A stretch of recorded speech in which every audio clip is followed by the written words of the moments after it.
पूर्ववर्ती भिडियो रे आमे प्राणी जगत को किपरि भावे विभागीकरण करिबा से विषय रे आलोचना करुथिले। आमे प्रातिसम्य काहा कुआ जाय, दुई पार्श्वी प्रातिसम्य एवं गोलाकार प्रातिसम्य कौन से विषय रे आलोचना करथिले। ता सहित आमे दुई स्तरीय एवं त्रिस्तरीय प्राणी माने काहा को कुआ जाय ए विषय रे मध्ये आलोचना करथिले। तबे आमे एठी त्रिस्तरीय प्राणी मानक ठारो आरंभ करिबा। तबे एठी गोटे कथा मने रख, तबे जेउ प्राणी माने एपरि त्रिस्तरीय टिश्यू स्तर संगठन रखिथांती सेमानंकु आमे अप्रगुहा विशिष्ट प्राणी बोली कहिथांती।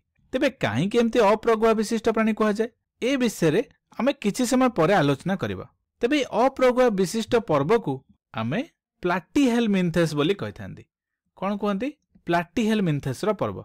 एठी जानि रख जे प्लाटी रो अर्थ हेउची फ्लैट बा ताकू आमे ओडिया रे कहिबा चेप्टा। हेलमिन्थेस रो अर्थ हेउची कोन? ओर्म, जहार अर्थ हेउची कृमि। तेणु आमे प्लाटीहेलमिन्थेस रो पर्व को चेप्टा कृमि बोली उदाहरण भाव में नहीं परिबा। तेणु आमे जानिले जे प्लाटीहेलमिन्थेस पर्वर प्राणी माने अप्रगुहा विशिष्ट प्राणी जे मानकर तीनोटी टिश्यू स्तर थाए। तेबे चलो परवर्ती त्रिस्तरीय प्राणी मानक विषय रे आलोचना करिबा। तेबे किछि प्रकार प्राणी अछंती जे माने त्रिस्तरीय अटंती किंतु सेमानक शरीर रे एक्टोडर्म, मेजोडर्म, एंडोडर्म को छाड़ला परे आउ एक अतिरिक्त आवरण देखा जाए। एठी जे अंशटी देखुछे याको हम एक्टोडर्म कहिथिले, एई अंशटी को हम मेजोडर्म कहिथिले एवं एई नाली अंशटी को हम एंडोडर्म बोली कहिथिले। तेबे नील अंशटी कोन? तेबे एहा प्राणी मानकर एक अतिरिक्त आवरण। वास्तव रे एहा फांका थाए। केवल फांका थाए बोली हम एहाकू अंतनळी बोली कहिबा नै।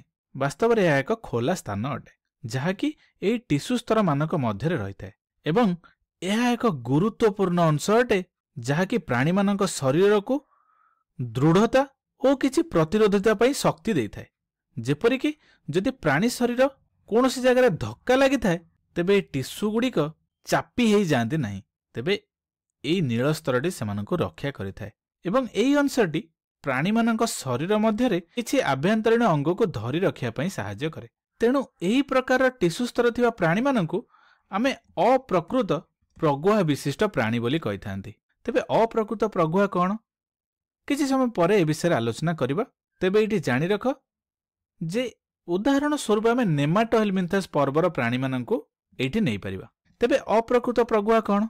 अप्रकृत प्रगुहार अर्थ हेउची सेमानक शरीर मध्य रे एक अप्रकृत अंतनळी रहिथाए एवं नेमाटोहेलमिन्थेस पर्व विशिष्ट प्राणी गुड़िक एही प्रकार टिश्यू स्तर रखिथांती एवं एहार पुराना नाम हेउची आस्कहेलमिन्थेस एवं साधारणतः भाव में एमानंकु आमे गोल कृमि बोली कहिथांती कारण एमाने सिलिंडर परिका देखा जायथांती। तेबे वर्तमान तुमे बुझी परथुबो जे काहेकि आमे प्लाटीहेलमिन्थेस मानकु अप्रगुहा विशिष्ट प्राणी बोली कहउथले। कारण सेमानक शरीर रे एही परिका किछि प्रगुहा देखा जाय नथिला किंतु एमानकु आमे अप्रकृत प्रगुहा विशिष्ट प्राणी बोली कहिले। तेबे तुमे भाबुथुबो जे प्रकृत प्रगुहा विशिष्ट प्राणी माने अछंती कि? वास्तव रे अछंती। वास्तव रे एमानकटु टिके उच्चतर प्राणी माने सेमानक शरीर रे प्रकृत प्रगुहा थाए।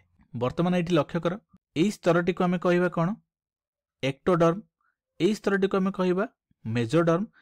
एई नाली स्तरटी को आमे कहिबा एंडोडर्म एवं एठी आमे जो नील स्तरटी देखुचे एई स्तरटी को आमे कहिथांती प्रगुहा। ठीक अछि। तबे एमानो काहे कि आमे प्रकृत प्रगुहा कहिले एवं एगुड़िक अप्रकृत प्रगुहा ठारू किपरि भावे भिन्न? तेबे एठी देख जे जो प्रगुहाटी केवल मेजोडर्म मध्य रे ही अवस्थित। एठी जो नारंगी रंगर तुमे टिश्यू स्तरटी को लक्ष्य करछ, एई नारंगी रंगर स्तरटी एहा होची मेजोडर्म एवं एहार मध्य भाग रे देख एई प्रगुहाटी अछि एवं जेतेबेले आमे अप्रकृत प्रगुहा विषय आलोचना करथले एहा कोन थिला ना मेजोडर्म आउ एंडोडर्म रा मध्य भाग रे थिला किंतु वर्तमान सेमती किछि नै। वर्तमान यह संपूर्ण भाव में मेजोडर्म मध्य भाग में अच्छी। तेणु यह प्रकृत प्रगुहा बोली कहगला एवं वास्तव में आउ एक पार्थक्य मध्य अछि। कौन ना जदि आम प्रकृत प्रगुहा को देखिबा यह संपूर्ण भाव में एक खाली स्थान अटे किंतु जदि आम अप्रकृत प्रगुहा को देखिबा यह मध्य किछि तरल पदार्थ रही है। उदाहरण स्वरूप जदि आम मानव शरीर को लक्ष्य करिबा एथिरे मध्य किछि स्थान अछि जहाँ ए समस्त अंग गुड़ी को धरी रखिथाए। हृदय, पाकस्थली एवं समस्त अन्यान्य अंग ତେଣୁ ଏହାକୁ ପ୍ରକୃତ ପ୍ରଗୁହା କୁହାଯାଏ ଏବଂ ଏହି ପ୍ରକାରର ପ୍ରାଣୀମାନଙ୍କୁ ପ୍ରକୃତ ପ୍ରଗୁହା ବିଶିଷ୍ଟ ପ୍ରାଣୀ ବୋଲି କୁହାଯାଇଥାଏ। ତେବେ ଉଦାହରଣ ସ୍ୱରୂପ ଆମେ କ'ଣ ନେଇପାରିବା ଯେ ପ୍ରଥମେ ଲକ୍ଷ୍ୟ କର ଜୋକ କେଉଁ ପର୍ବର ଅନ୍ତର୍ଭୁକ୍ତ? ଏନିଲିଡା। ତେବେ ଏହା ହେଉଛି ପ୍ରକୃତ ପ୍ରଗୁହା ବିଶିଷ୍ଟ ଏକ ପର୍ବ। ତାପରେ ଆମେ ଏହି ପ୍ରଜାପତିଟିକୁ ମଧ୍ୟ ନେଇପାରିବା। ଏମାନଙ୍କୁ କ'ଣ କୁହାଯାଏ? ଆର୍ଥ୍ରୋପୋଡା ପର୍ବର ପ୍ରାଣୀମାନେ। ଏମାନେ ମଧ୍ୟ ପ୍ରକୃତ ପ୍ରଗୁହା ବିଶିଷ୍ଟ ପ୍ରାଣୀ। ପୁନଶ୍ଚ ଆମେ କିଛି ଗେଣ୍ଡାକୁ ନେଇ ଦେଖିପାରିବା। ଏମାନଙ୍କୁ ଆମେ କ'ଣ କହିଥାନ୍ତି? ମୋଲୁସ୍କା ବୋଲି କହିଥାନ୍ତି।